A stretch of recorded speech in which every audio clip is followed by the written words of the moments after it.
The following is just a satire and should not be taken seriously or as any sort of indictment against any sort of genre. Thanks for understanding. So, you want to make the next cave story? Heck yeah, you do. I mean, who doesn't want their initial project pirated like crazy, then a terrible deal with Sony that fell through, but then found mediocre success being released on literally every platform from the Wii going forward? And now becomes a token cameo alongside Shovel Knight to appear in literally every indie project ever. Does being the king of also-rans get your blood pumping? Does never achieving a modicum of commercial success despite an amazing experience and immense critical success make you want to make some indie platformers? I am so sorry to hear that, but if so, you are in the right place, because that's what we're doing today. The core to any indie platformer is to do some good show, don't tell world building so your character is, by international game-making law, mute, amnesiac, or both. And this is not negotiable.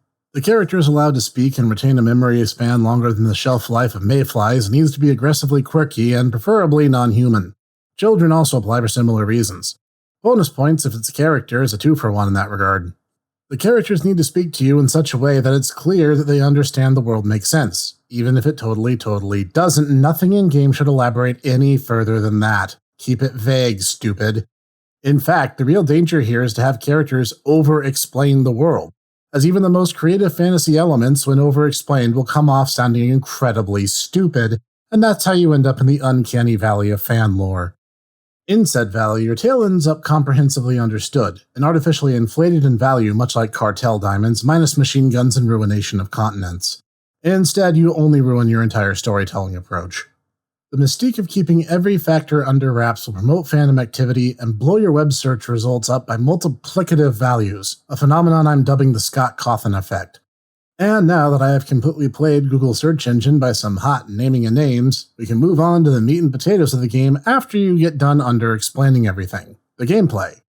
Have you ever played any of the following games? Mega Man, Metroid, Castlevania, DuckTales, or literally any of the Mount Everest-sized trash pile on Steam that homages these titles? Don't lie to me, yes you have. And if you haven't, the principle's easy enough. Just steal from these games liberally. As a result, your character should be able to leap several city blocks in one go and move at a smooth, unfrustrating pace, and have some method of illogical aerial transport. Jetpack, double jump, magic covering, something. Point is, if your character can't get as high as Snoop Dogg in one jump, the player won't have their hearts in the trip. The work's already made for you, so just steal, homage these titles, as it means less work for you and easy nostalgia appeal all in one. Difficulty of the overall experience is patently irrelevant provided that it's somewhat consistent.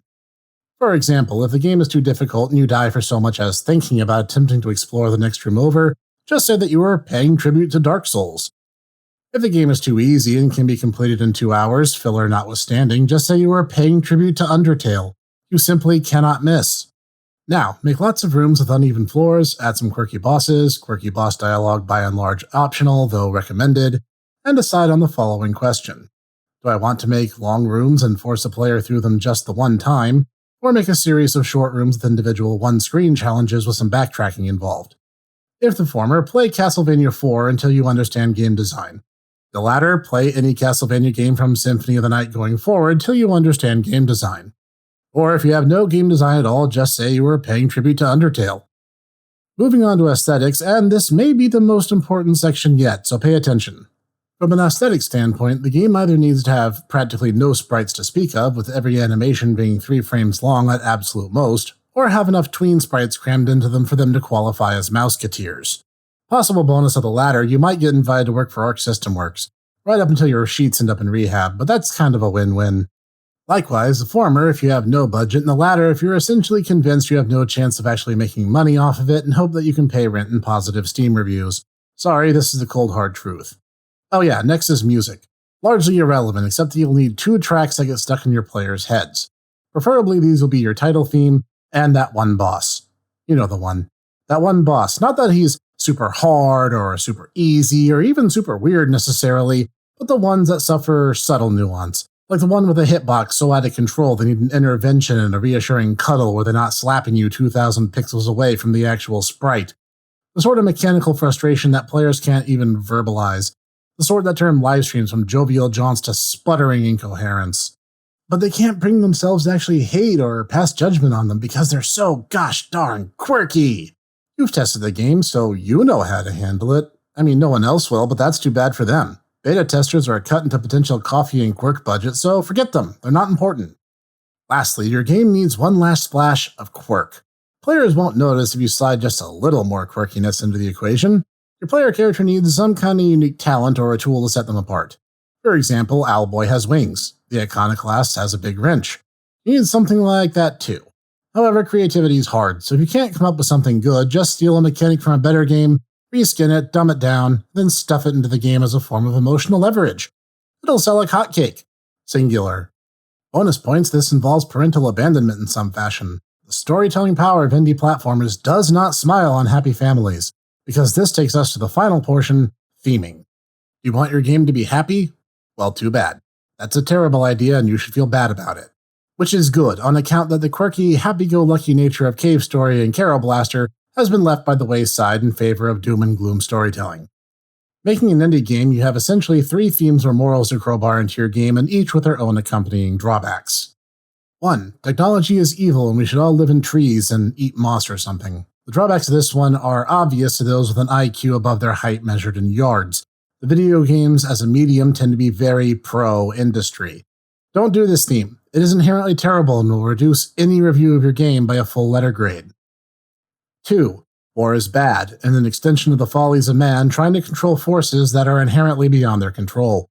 Personally, I don't think this theme is bad, but it's just trite and in your face with how no-duh the whole thing is. You won't get marked down, but you won't get marked up either.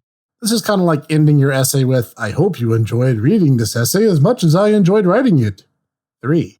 Loss of childhood innocence / growing up is scary. Well, there's the meal ticket if I ever saw one. Due to the internet and Hollywood's perpetual dearth of creativity, nostalgia comes to the modern generations much, much faster than our ancestries. So you need to capitalize on that fact as hard as you possibly can if you ever hope to make even a slice of that budget back. Ride that wave harder than the dopamine hit from positive reviews on Steam, because the more dead children, black on gray imagery, and comparing consumer culture to horrifying monsters in a dark, moody forest you can do, the better your critical reception will ultimately be. This makes the child / quirky non-human companion / preferably both from before all the more tragic when one of their kind invariably dies in the mid-game to give you the motivation to see your quest through to its bitter end, even though the ending will need to be an equally bleak metaphor for how growing up sucks. But don't just kill the main character. That's cheating. Do something far, far worse, like imply that one of the weird forest creatures is a brain-eating parasite and now you're infected. Or the giant, terrifying consumer culture spider demon's been released from its holy forest or something. The more existentially terrifying you can make it, the better those sweet, sweet Steam reviews. Congratulations, you now know precisely how to turn dead children into financial loss and inspire pirates the internet over to be moved by your brilliant sense of design. You won't make any money, but a small cult following will do their best to revive you when you ultimately grow old and die. You're welcome.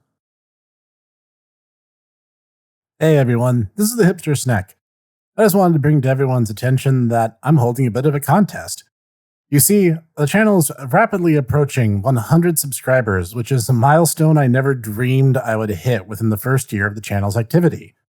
That in mind, I am opening a poll both on my YouTube comment section under the page itself and on the Twitter at HipsterSnek, where you can vote for a game you want me to review for the 100 subscriber special. The only limitation is it has to be something that I have a means of playing, and it can't be something that gets me banned off YouTube for having played it. That said, go wild. Whatever game you want me to cover for the 100 sub special, I will do when that time comes. So be sure to leave your vote either in the comment section on my YouTube channel or on the pinned tweet at HipsterSnek. When the subtotal crests 100, that will be the time that video is the next to go live. That'll give you something to look forward to, and I will see you there.